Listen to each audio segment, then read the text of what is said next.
Hello friends. Welcome to Car and Life channel. Today we will introduce vehicles Porsche 911R 2016. With the entire human history's worth of knowledge and enough computing power in our pockets to go to the moon, it comes as a startling revelation when our digital devices get the simplest things so wrong. In this particular instance, I'm sitting in the driver's seat of a Porsche 911R en route to Tuttlingen, Germany, 3 hours west of Munich, and the weather app on my phone reports sunny skies with no chance of rain. The snare drum tat-tat-tat on the roof and the sheets of water spilling over the windshield confirm that, no, it is not raining. It's pouring. This is a problem. I have 24 hours to test this car and return it to its keepers.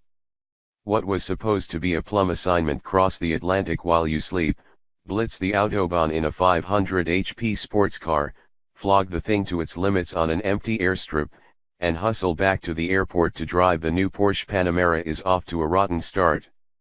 Kodas and Peugeots pace the R down the Autobahn as the tires skate over puddles of standing water. The closer we get to Tuttlingen, the harder the rain falls and the higher my angst ratchets.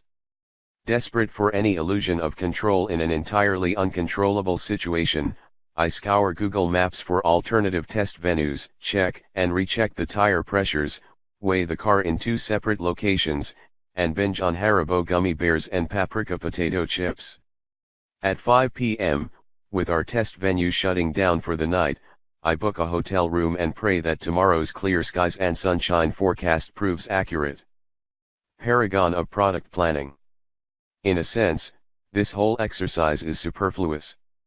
The 911R was sold out the moment Porsche product planners conceived the brief: 500 naturally aspirated horsepower, 6-speed manual, production run of 991 cars, $185,950. No one held out for independent test results before deciding whether they should buy a 911R. 5 years from now and 50 years from now, the 2016 R will be regarded as one of the best 911s ever to wear the sacred 3 digits.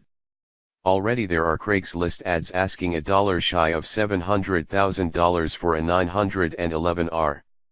Finance it for just $11,087 per month with $140,000 down. This 911 is not just expensive and rare. It is exquisite to drive, a truth that was pretty much preordained since most of its hardware is borrowed from the clairvoyant, track-slaying GT3Rs. The naturally aspirated 4.0-liter flat-six is matched with rear-wheel steering, a limited slip differential, and carbon ceramic brakes. Pounds are shed with a magnesium roof, carbon fiber front fenders and hood, forged wheels, reduced insulation, and removal of the rear seats. It dispenses with the R's aerodynamic addenda, most noticeably the tall, fixed wing and weight. At 3,042 pounds, the R has a 113-pound advantage on the GT3Rs. The R possesses a stealthier look fit for the street, but the real reason for its existence is the gearbox. The R trades the computerized perfection of the GT3Rs' PDK dual-clutch automatic transmission, ruthless launch control and flawless shifts, and all for the romance of a 6-speed, clutch pedal and stick gearbox. Buy the GT3Rs and you're buying a faster lap time. Buy the R and you are investing in your skill as a driver. The R delivers what computers can't yet replicate: the human experience. The 911R creates bliss through the challenge and reward that come from executing a complex task with easy grace. It's the gratification of knowing a machine so intimately that every downshift becomes an unthinking, seamlessly rev-matched flurry of footwork and snorts from the flat-six engine. An automatic rev-matching function is standard and can be turned off. The 6-speed manual makes the engine sound a little sweeter and the steering feel more tactile. Is it a placebo effect? Almost certainly. But psychological benefits are still benefits, and there's no denying that this one critical node in the man-machine interface makes every other connection that much more electrifying. Of course, we already knew that the car is damn good to drive. That's not news. We're here for a performance test baptism, to officially document the 911 RS abilities in the historical record. As long as the weather cooperates. Clutch skills. Dawn breaks with a warm glow and blue skies in every direction, but my mind won't relax until I have the numbers in hand. The car is already instrumented with our VBOX test equipment, and I've been waiting at the locked door of the tower for 30 minutes when the air traffic controller arrives at 9 a.m. As promised. Hands are shaken, paperwork is signed, radios are distributed, and finally I'm staring down 3750 feet of flat straight, vacant tarmac. In stark contrast with just how easy it is to launch a PDK-equipped Porsche, the R needs to be courted, to be understood, before it will give its all. Our test car is equipped with a single mass flywheel, a $3,650 option that accelerates the already frenetic race to 8,500 RPM. Revs rise and fall more quickly than with the standard dual mass flywheel, which better damps engine vibrations. The lighter flywheel comes with a reinforced clutch that doesn't want to be slipped, though, and to extract the RS best we'll have to work within the 4,000 RPM rev limiter that's active when the car is stationary. Hold the touch needle against the limiter, and the throttle plate is just barely open when you drop the clutch. The better technique is to hold the revs around 2,800 RPM, then stab the throttle and catch the clutch just before the needle clips 4,000 RPM. The launch requires delicate timing of left and right foot movements, computer-like precision from your own complex network of neurons and fast twitch muscle fibers. Too fast on the left pedal and the engine bogs. Too slow and the engine nips the rev limiter, cutting power.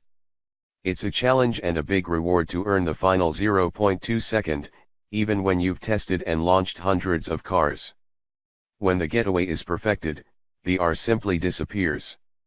Michelin Pilot Sport Cup 2 tires, size 305/30 ZR20 in the rear, sink into the concrete like it's still wet. There's no wheel spin, just forward propulsion and then the increasingly urgent need to brake. The time in between vanishes to the numb focus that's required to make your hands, feet, and head keep up with the howling boxer engine. 60 mph appeared in 3.4 seconds. Triple-digit speeds arrived in 7.4. We were scheming the pavement at 126 miles per hour at the end of the quarter mile in 11.5 seconds. Not that there was time to appreciate any of that as it was happening. Stops from 70 miles per hour throw you into the seat belt, a 142-foot horizontal bungee jump that never snaps back. Cornering grip maxes out at 1.11 grams with a confident, neutral balance. This runway isn't long enough to verify Porsche's claimed 200 mph top speed. Later, though, Germany's immaculate road system and its attentive drivers clear the way for an effortless run past 160 miles per hour. The GT3Rs can take 0.4 second off the RS 60 mph and quarter mile times. A lowly base 911, the 2017 Carrera, with its 370 turbocharged horsepower and the PDK transmission, will even match the RS 0 to 60 mph Sprint. None of that makes the 911R any less exceptional. On a great road or a technical track, the 911R is the epitome of a driver's car. It's a sweet escape from the numbers-driven race to automated performance, and yet it still posts phenomenal numbers.